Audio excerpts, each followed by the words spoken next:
আমার প্রিয় ও স্নেহের 2024 সালের নতুন বছরের নবম শ্রেণীর ছাত্রছাত্রী বন্ধুরা, আশা করি তোমার সবাই ভালো আছো। আজ আমরা যে বিষয়টি নিয়ে আলোচনা করব নবম শ্রেণীর থার্ড সামেটিভ অর্থাৎ ফাইনাল পরীক্ষার বাংলার কোশ্চেন পেপার নিয়ে। দেখো সরাসরি স্ক্রিনে কিন্তু তোমরা নবম শ্রেণীর থার্ড সামেটিভ অর্থাৎ ফাইনাল পরীক্ষার বাংলার কোশ্চেন পেপারটা দেখতে পাচ্ছ। ফুল মার্কস তোমাদের রয়েছে 90 আর সময় তোমাদের রয়েছে 3 ঘন্টা 15 মিনিট। একে দাগে রয়েছে সঠিক উত্তর নির্বাচন করো যে কোনো 18টি, প্রতিটি প্রশ্নে মান 1 করে 1 × 18 = 18। প্রথম, ধীবর বৃত্তান্ত নাটকটির মূল রচনা মেঘদূতম, কুমার সম্ভবম, অভিজ্ঞান শকুন্তলম, রঘুবংশম। উত্তর অভিজ্ঞান শকুন্তলম। প্রশ্ন, বীর হনুমান কার আদেশে মাঠ অট্টালিকা ভেঙেছেন? চণ্ডী, সীতা, মনসা না অন্নদা? উত্তর চণ্ডী। প্রশ্ন, ইলিয়াস কত বছর বয়সে সর্বহারা হয়ে পড়েছিল? 70 বছর বয়সে, 72 বছর বয়সে, 74 বছর বয়সে, 76 বছর বয়সে? উত্তর হবে 70 বছর বয়সে। প্রশ্ন, নব সৃষ্টি রচনাংশে যে ভাষাকে লেখক বলেছে আত্মনির্ভরশীল, হিন্দি, বাংলা, ইংরেজি না সংস্কৃত? উত্তর হবে সংস্কৃত। প্রশ্ন, হিমালয় রেল রোড যেখান থেকে শুরু হয়েছে দার্জিলিং, শিলিগুড়ি, কার্সিয়াং না কালিম্পং? উত্তর হবে শিলিগুড়ি। পরের প্রশ্ন, নিস্তব্ধ মুহূর্তগুলি কেঁপে ওঠে নদীর ঢেউয়ে, প্রবল বাতাসে, তীব্র জলস্রোতে, সাগর গর্জন? উত্তর হবে সাগর গর্জনে। খেয়া কবিতায় 2 তীরে কটি গ্রাম আছে? 3টি, 4টি, 5টি না 2টি? উত্তর হবে 2টি। প্রশ্ন, কামরাঙা লাল মেঘ যার মতো, মৃত মনিয়ার মতো, লাল বটফলের মতো, চাঁদের জ্যোৎস্নার মতো, মৃত ঢেউয়ের মতো? উত্তর হবে মৃত মনিয়ার মতো। পরের প্রশ্ন, নেভে না তার কি নেভে না? বেদনা, দুঃখের আগুন, যন্ত্রণা, ঘরের প্রদীপ? উত্তর হবে যন্ত্রণা। পরের প্রশ্ন, গাজনের বাজনা বাজা গানোজ্জন অনুষ্ঠিত হয় বৈশাখ মাসে, শ্রাবণ মাসে, আশ্বিন মাসে না চৈত্র মাসে? উত্তর হবে চৈত্র মাসে। খাঁটি লোকের কথা বিকল্প হয় না, মূল্য হয় না, নড়চড় হয় না, ব্যাখ্যা হয় না? উত্তর হবে নড়চড় হয় না। মরদ কি বাত কিসের মতো? হাতির সুর, হাতির দাম, হাতির দাঁত, হাতির ওজন? উত্তর হবে হাতির দাঁত।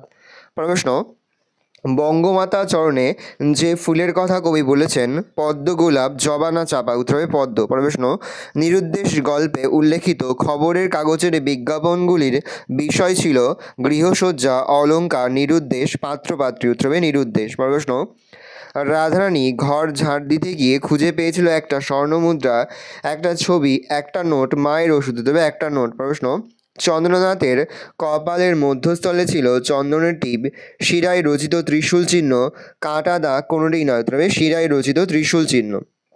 সত্যি ভাগ্য যেন চাকার মতো ঘোরে, বক্তাকে? ইলিয়াস, ইলিয়াসের পত্নী অতিথি, মোহাম্মদ শাহ? উত্তর হবে অতিথি। প্রশ্ন, হ্রদ থেকে দহ এটি কী ধরনের ধ্বনি পরিবর্তন?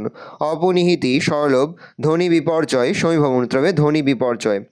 বোধ হয় যে শ্রেণীর অব্যয় তা হলো আলংকারিক, সংশয়সূচক, সমর্থনসূচক, আবেগসূচক? উত্তর হবে সংশয়সূচক। মা আমাকে ভাত দিচ্ছেন, এখানে দিচ্ছেন হলো সকর্মক্রিয়া, দ্বিকর্মক্রিয়া, অকর্মক্রিয়া, অসম্পূর্ণ ক্রিয়া? উত্তর হবে দ্বিকর্মক্রিয়া। তৎসম শব্দের অর্থ বাংলার সমান, ইংরেজির সমান, হিন্দির সমান, সংস্কৃতের সমান? উত্তর হবে সংস্কৃতের সমান। 2 থেকে হচ্ছে কম বেশি 15টি শব্দে নিচের প্রশ্নগুলির উত্তর দাও যে কোনো 18টি, প্রতিটি প্রশ্নের মান 1 করে 1 × 18 = 18। প্রথম, চণ্ডীর আদেশ পান বীর হনুমান। আদেশ পেয়ে হনুমান কি করেছিল? দেবী চণ্ডীর আদেশ পেয়ে বীর হনুমান মঠ অট্টালিকা ভেঙে খান খান করেছিল। ধীবর আংটিটি কিভাবে পেয়েছিল? ধীবর একটা রুই মাছ টুকরো করে কাটতে গিয়ে মাছের পেটের মধ্যে মণিমুক্তা ঝলমলে আংটিটা দেখতে পেয়েছিল। কারা ইলিয়াসের সবচেয়ে ভালো ঘোড়াগুলি চুরি করেছিল? কিরবিজরা ইলিয়াসের সবচেয়ে ভালো ঘোড়াগুলি চুরি করেছিল। আমি চমকে উঠলুম। বক্তার চমকে ওঠার কারণ কি? বাংলাদেশের এক প্রান্তিক অঞ্চলের এক বৃদ্ধের মুখে চেনা কণ্ঠস্বরে তার সুকুমার নামের ডাক শুনে কথক চমকে গিয়েছিলেন। পরের প্রশ্ন, ধর্ম বদলালে জাতির চরিত্র বদলায় না। লেখক কেন এরকম বলেছেন? বাঙালি হিন্দুরা সত্য শিব সুন্দরের প্রতিষ্ঠায় যারা বাধা দেন তাদের বিরোধী। বাঙালি মুসলমানরাও একই কাজ করে, তাই লেখক আলোচ্য মন্তব্যটি করেছেন। বেশ সুন্দর দেখায় হিমালয় দর্শন রচনায় বা রচনাংশে লেখিকা কোন জিনিসটিকে বেশ সুন্দর দেখায় বলে মন্তব্য করেছেন? লেখিকা বেগম রোকেয়া ছোট ছোট হিমালয়ান রেলগাড়িগুলিকে খেলনা গাড়ির মতো সুন্দর দেখায় বলে মন্তব্য করেছেন। সারা রাত মিছে দাঁড় টানি, সারা রাত দাঁড় টানা কেমন করে মিছে হয়ে যায়? কবির নৌকা তটের কিনারে নোঙরে বাঁধা পড়েছে, দাঁড় টেনে তাকে এগোনো যায় না। প্রশ্ন, রবীন্দ্রনাথ ঠাকুর রচিত খেয়া কবিতাটি কোন কাব্যগ্রন্থের অন্তর্গত? রবীন্দ্রনাথ ঠাকুর রচিত খেয়া কবিতাটি চৈতালি কাব্যগ্রন্থের অন্তর্গত। আবহমান কবিতায় কবি কোথায় গিয়ে দাঁড়াতে বলেছেন? আবহমান কবিতায় কবি ধীরেন্দ্রনাথ চক্রবর্তী গ্রাম বাংলার গরিবের উঠোনে লাউ মাচার পাশে গিয়ে দাঁড়াতে বলেছেন।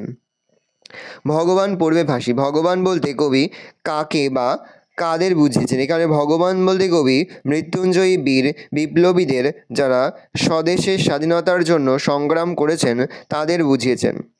ভালে কাঞ্চন শৃঙ্গ মুকুট বলতে কবি কী বুঝিয়েছেন? বঙ্গভূমির উত্তরে বরফে ঢাকা হিমালয় পর্বতমালা সূর্যকিরণে যে সোনার রং ধারণ করে, কবি তাকেই বাংলা মায়ের কপালে সোনার মুকুট বলেছেন। দিনটা ভারী বৃষ্টি। দিনটা বৃষ্টি কেন? শীতের দিন হলেও বাদলার কারণে আকাশ মেঘাচ্ছন্ন এবং পৃথিবী স্নান হয়ে উঠেছে, তাই দিনটা এত বৃষ্টি। রাজধানী প্রাপ্ত টাকা ভাঙিয়ে কি করেছিল? রাজধানীর বাজারে গিয়ে প্রাপ্ত টাকা ভাঙিয়ে মায়ের পথ্য তৈরির জন্য জিনিসপত্র ও প্রদীপের তেল কিনেছিল। স্কুলের সঙ্গে চন্দ্রনাথ কিভাবে সব সম্পর্ক মিটিয়ে দিয়েছিল? 2-3 মাসের মাইনে বাড়তি দিয়ে সব দেনা পাওনা মিটিয়ে চন্দ্রনাথ স্কুলের সঙ্গে সব সম্পর্ক শেষ করে দিয়েছিল। তৎভব শব্দ কাকে বলে? যেসব শব্দ সংস্কৃত থেকে সোজাসুজি বাংলায় আসেনি, মধ্যবর্তী পর্বে প্রাকৃতের মাধ্যমে পরিবর্তন লাভ করে বাংলায় এসেছে, তাদের তদ্ভব শব্দ বলা হয়। তৎ সংস্কৃত, ভব উৎপন্ন, অর্থাৎ তদ্ভব কথাটির অর্থ সংস্কৃত থেকে উৎপন্ন। অর্থতৎসম শব্দ কাকে বলে? যে সব সংস্কৃত শব্দ কিছুটা পরিবর্তিত হয়ে বাংলা ভাষায় গৃহীত হয়েছে, সেগুলিকে বলা হয় অর্ধতৎসম শব্দ। যেমন জ্যোৎস্না থেকে জ্যোৎস্না, শ্রাদ্ধ থেকে শ্রাদ্ধ, গৃহিণী থেকে গিন্নি, বৈষ্ণব থেকে বৈষ্ণব, কুৎসিত থেকে কুৎসিত। পদ বলতে কী বোঝো? বাক্যে ব্যবহৃত বিভক্তিযুক্ত শব্দকে পদ বলা হয়। পদ প্রধানত 2 প্রকার, যথা নামপদ আর ক্রিয়াপদ। প্লুতস্বর কাকে বলে? যখন কোনো স্বরধ্বনিকে অতি দীর্ঘ রূপে উচ্চারণ করা হয়, তখন তাকে প্লুতস্বর কোনো স্বরধ্বনিকে বলে। একটি বাক্যে নাম ধাতুজ ক্রিয়ার উদাহরণ দাও। আয়েশা পড়াশোনা করছে, এই বাক্যে করছে ক্রিয়াপদটি এসেছে কর ধাতুর সঙ্গে ছে বিভক্তি যুক্ত করে। নদী আপন বেগে পাগল পাড়া। পাড়া কী ধরনের অব্যয়? আলংকারিক অব্যয়। তিনি রয়েছে কম বেশি 60টি শব্দে, নিচে যে কোনো একটি প্রশ্নের উত্তর দাও। প্রশ্নের মান 3। পাশে পাশের সকলেই তাকে ঈর্ষা করে। তাকে বলতে কার কথা বলা হয়েছে? সেই ব্যক্তিকে ঈর্ষার কারণ কি? লিও তলস্তয় রচিত ইলিয়াস গল্প থেকে উদ্ধৃতাংশে তাকে বলতে কাহিনীর প্রধান চরিত্র বাকির জনগোষ্ঠীভুক্ত ইলিয়াসকে বোঝানো হয়েছে। ঈর্ষার কারণ: 35 বছরের অক্লান্ত পরিশ্রমে ইলিয়াস বিপুল সম্পত্তির মালিক হয়ে ওঠে। 200 ঘোড়া, 150 গরুমোষ, 1200 ভেড়া ভাড়াটে মজুরদের মনিব হয়ে ওঠে ইলিয়াস। তার এই সমৃদ্ধি এবং প্রচুর ধন সম্পত্তি দেখেই প্রতিবেশীরা হিংসা করতে শুরু করে। আমার ছাত্র আমাকে অমর করে দিয়েছে। বক্তার ছাত্র কাকে কিভাবে অমর করেছে? নারায়ণ গঙ্গোপাধ্যায়ের দাম ছোট গল্পের ছাত্র তার ছোটবেলার অঙ্কের মাস্টারমশাইকে অমর করে দিয়েছে। অমরতা দান: অঙ্কে অসাধারণ দক্ষ মাস্টারমশাই ভাবতেই পারতেন না যে তার ছাত্ররা অঙ্ক পারবে না। মেরে বকে ছাত্রদের তিনি অঙ্ক শেখাতে চাইতেন, ফলে ছাত্রদের কাছে তিনি ছিলেন বিভীষিকা। তার এক ছাত্র সুকুমার পরবর্তীকালে মাস্টারমশাইকে নিয়ে তার বিভীষিকাময় অভিজ্ঞতা একটি পত্রিকায় লিখেছিলেন। সেটি পড়েই মাস্টারমশাইয়ের মনে হয়েছিল ছাপার অক্ষরে তার কথা লিখে তাকে অমর করে দিয়েছে। 4 দেখা রয়েছে কম বেশি 60টি শব্দে, নিচে যে কোনো একটি প্রশ্নের উত্তর দাও। প্রশ্নের মান 3। বিপাকে ভবনচারী প্রজা দিল রথ। রথ শব্দের অর্থ কী? কোথাকার প্রজারা কী কারণে বিপাকে পড়েছিল? রথ শব্দের অর্থ: কলিঙ্গ দেশে ঝড় বৃষ্টি কাব্যাংশ থেকে নেওয়া উদ্ধৃতাংশে উল্লেখিত রথ শব্দের অর্থ পালিয়ে যাওয়া। বিপাকে পড়ার কারণ: দেবী চণ্ডীর ইচ্ছানুযায়ী কলিঙ্গ দেশে প্রবল ঝড় বৃষ্টি বিপর্যয় ডেকে আনে। আকাশ ঘন মেঘে ঢেকে যায়। ঘন অন্ধকারে প্রজাদের নিজেদের চেহারা পর্যন্ত দেখার উপায় থাকে না।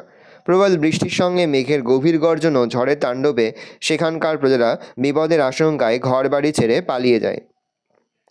পরবেষ্ট পৃথিবীতে কত দ্বন্দ্ব কত সর্বনাশ, একথা বলাতে কবি কী বোঝাতে চেয়েছেন? কবির বক্তব্য: খেয়া কবিতার উদ্ধৃত পংক্তিতে কবি রবীন্দ্রনাথ নাগরিক জীবন ও গ্রামীণ জীবনের একটি তুলনামূলক ছবি পাঠকের সামনে তুলে ধরেছেন। নাগরিক জীবন ক্ষমতা দখলের লড়াই উত্তাল। রাষ্ট্রনায়কেরা সেখানে আত্মপ্রতিষ্ঠার লড়াইয়ে ব্যস্ত। ঘটে চলে সাম্রাজ্যের উত্থান হাইপেন পতনের কাহিনী। ইতিহাসের অধ্যায় পাল্টে যায় রক্তাক্ততার পথ ধরে। মানুষ পারস্পরিক হানাহানি ও দ্বন্দ্বে লিপ্ত হয়। এই হিংসা ও লড়াইই পৃথিবীর বুকে ডেকে আনে চরম সর্বনাশ। 5 দাগে রয়েছে কম বেশি 60টি শব্দের, নিচে যে কোনো একটি প্রশ্ন দেওয়া। প্রশ্নের মান 3। ইহার সৌন্দর্য বর্ণাতীত। কিসের কথা বলা হয়েছে? প্রথম তাকে সামনাসামনি দেখা দৃশ্যটি লেখো। হিমালয় দর্শন রচনায় রেলপথে যাওয়ার সময় লেখিকা বেগম রোকেয়া যে জলপ্রপাতগুলি দেখেছিল আলোচ্য উদ্ধৃতাংশে সেগুলির কথাই বলা হয়েছে। সামনাসামনি দেখা দৃশ্য। লেখিকার মনের মধ্যে পাহাড়ের পাষাণ হৃদয়ে ভেদ করে ঝর্ণার ছুটে চলা বিস্ময় জাগায়। যখন একটা বড় ঝর্ণার কাছে ট্রেন থামে তখন লেখিকার মনে হয় যে তাদের প্রাণ ভরে জলপ্রবাহ দেখার সুযোগ করে দিতেই ট্রেন থেমেছে। পরে অবশ্য জানতে পারেন জল পরিবর্তনের জন্য ট্রেনের এই থামা। তবে তাদের ঝর্ণা দেখার আকাঙ্ক্ষা এই কারণেই পূরণ হয়েছিল। বাঙালির হিয়া অমিয়া মথিয়া নিমায় ধরেছে কায়া। পংক্তিটির তাৎপর্য বিশ্লেষণ করো। সত্যেন্দ্রনাথ দত্তের লেখা আমরা কবিতা থেকে উদ্ধৃত পংক্তিটি নেওয়া হয়েছে। পংক্তিটির আক্ষরিক অর্থ হলো, বাঙালির হৃদয়ে অমৃত মন্থন করে মহাপ্রভু শ্রীচৈতন্যদেব দেহ ধারণ করেছেন। অমিয় শব্দের অর্থ অমৃত বা সুধা, অর্থাৎ যা পান করলে অমর হওয়া যায়। কিন্তু এক্ষেত্রে অমিয় বলতে বাঙালির হৃদয়ের যাবতীয় সদ্গুণ যেমন দয়া, প্রেম, ভালোবাসা, ভক্তি, সততাকে বোঝানো হয়েছে। বাঙালির হৃদয়ে এই যাবতীয় গুণই মহাপ্রভু শ্রী চৈতন্যের মধ্যে প্রকাশিত হয়েছে। 6 দাগে রয়েছে কম বেশি 60টি শব্দের নিচে যে কোনো একটি প্রশ্ন দেওয়া প্রশ্নের মান 3। শকুন্তলা অপমানিত হলেন রাজসভায়। শকুন্তলার এই অপমানের কারণ কি ছিল? শকুন্তলার পরিচয়। শকুন্তলা ছিলেন মহর্ষি কর্ণের পালিতা কন্যা। শকুন্তলার অপমানের কারণ। দুষ্মন্ত যখন শকুন্তলাকে বিবাহ করে তার কাছ থেকে বিদায় নিয়েছিলেন তখন তাকে একটি আংটি পরিয়ে দিয়েছিলেন। শকুন্তলাকে দুষ্মন্তের কাছে পাঠানোর সময়ে শকুন্তলার সখীরা মনে করে যে দুর্বাসার অভিশাপকে ব্যর্থ করার জন্য এই আংটিটিই হবে স্মারক চিহ্ন। কিন্তু দুর্ভাগ্যবশত যাওয়ার পথে স্নানের সময় শকুন্তলার হাত থেকে আংটিটি খুলে জলে পড়ে যায়। রাজসভায় শকুন্তলা কোনো স্মারক চিহ্ন দেখাতে না পারায় অপমানিত হন। তা তোর জীবিকা বেশ পবিত্র বলতে হয় দেখছি। বক্তাকে উদ্দেশ্য করে কথাটি বলেছেন ওই ব্যক্তির প্রতিজ্ঞা কী ছিল? উদ্দিষ্ট ব্যক্তি। কালিদাসের ধীবর বৃত্তান্ত থেকে নেওয়া নাট্যদৃশ্যে রাজশালক ধীবরকে উদ্দেশ্য করে প্রশ্নদিত মন্তব্যটি করেছেন। উদ্দিষ্ট ব্যক্তির প্রতিক্রিয়া। ধীবরের পেশা নিয়ে রাজশালক ব্যঙ্গ করলে ধীবর তার তীব্র প্রতিবাদ করে।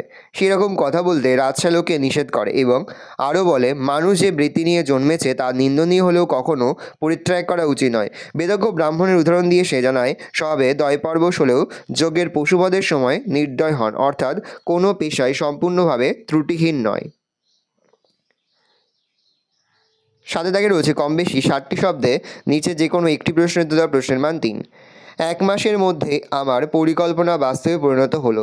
কোন পরিকল্পনার কথা বলা হয়েছে লেখো। এটা তোমাদের সহায়ক পাঠ থেকে দেওয়া হয়েছে। স্বর্ণপণির পাতাকে গিরিবাসী উকিল জয়গোপাল মিত্র সেরে যাওয়ার পরে গিরিডিতে এই ওষুধের কথা ছড়িয়ে পড়ে। কিন্তু শুকনো পাতা গুঁড়ো করে দুধে মিশিয়ে খাওয়ার প্রাচীন পদ্ধতিটা শঙ্কুর ভালো লাগছিল না। তাই তিনি স্বর্ণপণির বড়ি তৈরির পরিকল্পনা নেন। 25 বছরের জন্মদিনে গরমের ছুটিতে বাড়িতে বসে তিনি একটা কল বানান, যার হাতল ঘোরালে কলের নিচ দিয়ে বেরিয়ে আসে একটার পর একটা বড়ি। সেই মুহূর্তেই এই বড়ির নাম তিনি দেন মিরাকিউরল। কথাটা শুনে আমার মনে একটা মিশ্র ভাব দেখা দিল। মন্তব্যটি ব্যাখ্যা করো। স্যান্ডার্স প্রফেসর শঙ্কুর মিরাকিউলার বড়ির কেমিক্যাল অ্যানালিসিস করিয়ে আনার পরে দেখা যায় সেখানে সমস্ত রকম ভিটামিন তো আছেই, তার সঙ্গে potassium, calcium, phosphorus, iron, iodine ইত্যাদি উপাদানও আছে। আর আছে এমন একটি উপাদান যার কোনো পরিচয় রসায়নে নেই, যে কারণে কোনো ল্যাবরেটরিতে কৃত্রিম উপায়ে এই ওষুধ তৈরি করা যাবে না। শঙ্কুই সেই ওষুধের একমাত্র স্বত্বাধিকারী। কথাটি শঙ্কুর মধ্যে মিশ্রভাব জাগায়। তার কারণ ওষুধ শুধু তারই জিনিস ভাবতে ভালো লাগলেও ওষুধটাকে বাজারে ছাড়া না গেলে কোটি কোটি মুমূর্ষু মানুষের সাহায্য থেকে বঞ্চিত হবে। 8 দাগে রয়েছে কম বেশি 150 শব্দে নিচে যে কোনো একটি প্রশ্ন দেওয়া প্রশ্নের মান 5। চন্দ্রনাথ গল্পে চন্দ্রনাথের চরিত্রের বৈশিষ্ট্য আলোচনা করো। চন্দ্রনাথের চরিত্র বৈশিষ্ট্য। তারাশঙ্কর বন্দ্যোপাধ্যায়ের চন্দ্রনাথ গল্পের কেন্দ্রীয় চরিত্র চন্দ্রনাথ নিজের শ্রেষ্ঠত্ব নিয়ে অহংকারী এক কিশোর।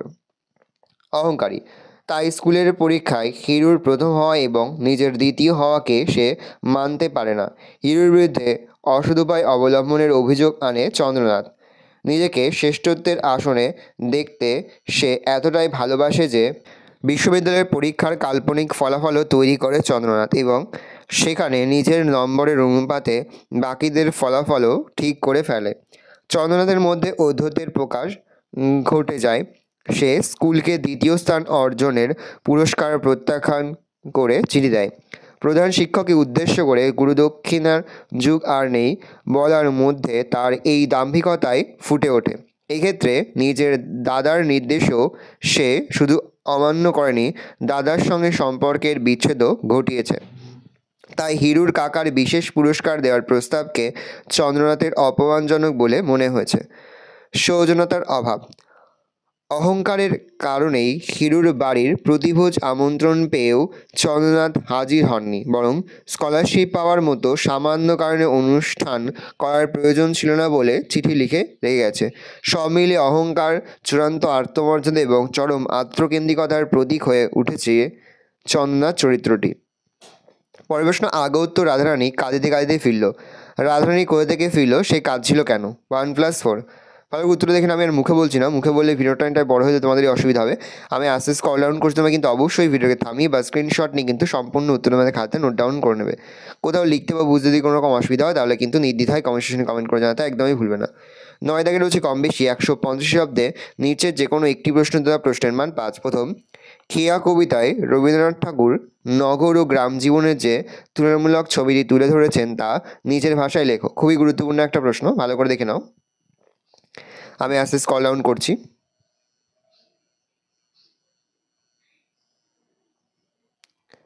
পরের প্রশ্ন, আকাশে সাতটি দ্বারা কবিতায় জীবনানন্দের প্রকৃতি চেতনার সংক্ষিপ্ত পরিচয় দাও। ভালো করে দেখে নাও উত্তরটা।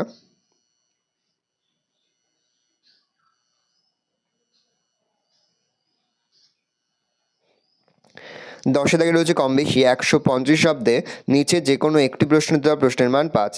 কার্সিয়াং যাত্রাপথে হিমালয়ের যে সৌন্দর্য দেখে লেখিকা মুগ্ধ হয়েছিলেন তার স্বরূপ বিশ্লেষণ করো। অথবা রয়েছে, হিমালয় দর্শন রচনাটি অবলম্বন করে লেখিকার শিলিগুড়ি থেকে কার্সিয়াং যাত্রাপথের বর্ণনা দাও। ভালো করে দেখে নাও, পরপর পয়েন্টগুলো লিখবে, দেখে নাও।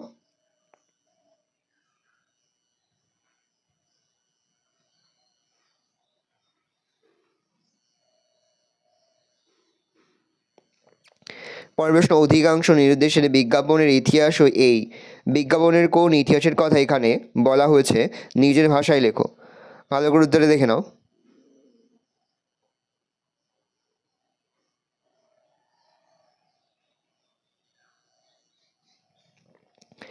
11 দাগে রয়েছে কম বেশি 150 শব্দে নিচে যে কোনো একটি প্রশ্ন দেওয়া প্রশ্নের মান 5।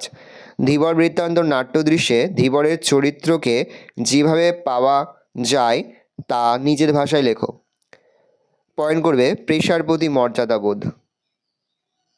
পরের পয়েন্ট করবে সততা। পরের প্রশ্ন, ধীবর বৃত্তান্ত নাট্যাংশে রক্ষীগণ ও রাজশ্যালকের ভূমিকা আলোচনা করো। প্রথম পয়েন্ট করো রক্ষীদের ভূমিকা। প্রথমে রক্ষীদের ভূমিকাটা লিখে নেবে, তারপরে রাজশ্যালকের ভূমিকা বলে পয়েন্ট করে রাজশ্যালকের ভূমিকাটা লিখবে। 12 দাগে রয়েছে কম বেশি 150 শব্দে নিচে যে কোনো একটি প্রশ্ন দেওয়া প্রশ্নের মান 5। প্রথম, স্বর্ণপৌনী গল্পে প্রফেসর শঙ্কু তার আবিষ্কারের কী তালিকা দিয়েছিলেন। পয়েন্ট করবে আবিষ্কারের তালিকা। পরপর আবিষ্কারের তালিকাগুলো লিখবে, কোন কোন আবিষ্কারের তালিকা তিনি দিয়েছিলেন। আস্তে আস্তে দেখে নাও, আমি স্ক্রল ডাউন করছি। পরের প্রশ্ন, এইটাই যে স্বর্ণপণি তাতে কোনো সন্দেহ নেই, কে কীভাবে স্বর্ণপণি পেয়েছিলেন বিবৃত করো। ভালো করে উত্তরে দেখে নাও, খুবই গুরুত্বপূর্ণ একটা প্রশ্ন। কোনো প্রশ্নের উত্তর লিখতে বা বুঝতে যদি কোনো রকম অসুবিধা হয় তাহলে কিন্তু নির্দ্বিধায় কমেন্ট সেকশনে কমেন্ট করে জানাতে একদমই ভুলবে না। 13 দাগে রয়েছে কম বেশি 300 শব্দে নিচে যে কোনো একটি বিষয় অবলম্বনে প্রবন্ধ রচনা করো। প্রশ্নের মান 10। প্রথম, বাংলার উৎসব, বিজ্ঞান ও কুসংস্কার, পরিবেশ রক্ষায় ছাত্র সমাজ, একজন আদর্শ মহাপুরুষ, দেশ ভ্রমণ শিক্ষার অঙ্গ। 14 দাগে রয়েছে নির্দেশ অনুসারে নিচে যে কোনো একটি প্রশ্নের উত্তর দাও। প্রশ্নের মান 4। প্রথম রয়েছে প্রদত্ত অংশের, এটা ভাবার্থ হবে, ভাবার্থ লেখো। ভালো করে দেখে নাও, এটা পড়ে নিই তারপরে কিন্তু এটা ভাবার্থ লিখবে। তারপর প্রদত্ত রচনার 1/3 শব্দের মধ্যে সারাংশ লেখো, এটা সারাংশ লিখতে হবে। ভালো করে দেখে নাও, আস্তে স্ক্রল ডাউন করছি, এটা সারাংশ কিন্তু তোমাদের লিখতে হবে। পরে 14-3 রয়েছে কম বেশি 150 শব্দে নিচের সংকেত সূত্র অবলম্বন করে একটি গল্প রচনা করো। ভালো করে দেখে নাও। পরে রয়েছে ভাব সম্প্রসারণ করো। এই রয়েছে টোটাল তোমাদের থার্ড সামারি অর্থাৎ ফাইনাল পরীক্ষার নবম শ্রেণীর বাংলার কোশ্চেন পেপার। ভালোভাবে কোশ্চেনটা দেখে নাও। আশা করি ভিডিওটা ভালো লেগেছে। ভিডিওটা ভালো লাগলে ভিডিও লাইক করে দিতে ভুলবে না। আর আমার চ্যানেল নতুন হাত লাল কালার সাবস্ক্রাইব প্রেস করে পাশে বেল আইকন প্রেস করে যখন নতুন কোনো ভিডিও আপলোড করি সবার ফার্স্ট নোটিফিকেশন তোমরা পেয়ে যাও। আর এই ভিডিওটি তোমার বন্ধু বান্ধবী আত্মীয়স্বজন সবার মধ্যে কিন্তু অনেক অনেক শেয়ার করে দেয়। এবছর নবম শ্রেণীতে পড়ছে। আমরা কিন্তু ইতিমধ্যে নবম শ্রেণীর প্রতিটি বিষয়ে সিলেবাস, প্রশ্নকাণ্ড এবং নমুনা প্রশ্নপত্র কিন্তু আপলোড করে দিয়েছি। তোমরা এখনও পর্যন্ত সেই ভিডিওগুলো না দেখে থাকো, ভিডিওগুলো কিন্তু তাড়াতাড়ি দেখে নাও। তোমাদের সকলকে জানাই আগাম পরীক্ষার অনেক অনেক শুভেচ্ছা এবং অভিনন্দন। আশা করি সকলের পরীক্ষায় খুব ভালো হবে। একেবারে ভিডিও শেষে স্ক্রিনে তোমরা একটা প্লেলিস্ট দেখতে পারবে, তার উপরে ক্লিক করলেই সমস্ত ভিডিওগুলো কিন্তু তোমরা পর দেখে নিতে পারবে। কোনো প্রশ্নের উত্তর লিখতে বা বুঝতে যদি কোনো রকম অসুবিধা হয় তাহলে কিন্তু নির্দ্বিধায় কমেন্ট সেকশনে কমেন্ট করে জানাতে একদমই ভুলবে না। এই রয়েছে টোটাল তোমাদের থার্ড সামারি অর্থাৎ ফাইনাল পরীক্ষার নবম শ্রেণীর বাংলার কোশ্চেন পেপার।